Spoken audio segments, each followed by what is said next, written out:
News super one, सत्याचा बुलंद आवाज। अशाच ताज्या महत्त्वपूर्ण घडामोडी बघण्यासाठी सबस्क्राइब करा news super one.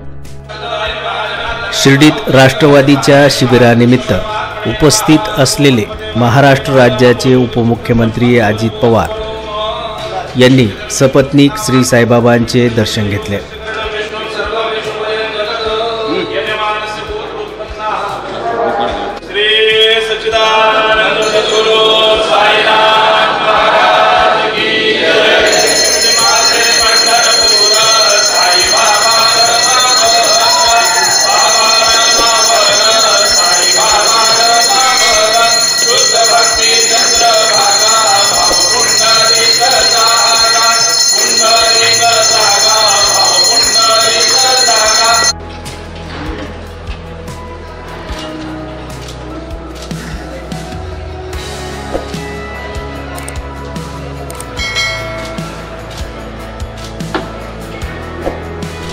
दर्शनानंतर Shri Saibaba संस्थानच्या वतीने संस्थानचे मुख्य कार्यकारी अधिकारी गोरक्ष गाडीलकर यांच्याकडून त्यांचा शाल आणि मूर्ती देऊन सत्कार करण्यात आला।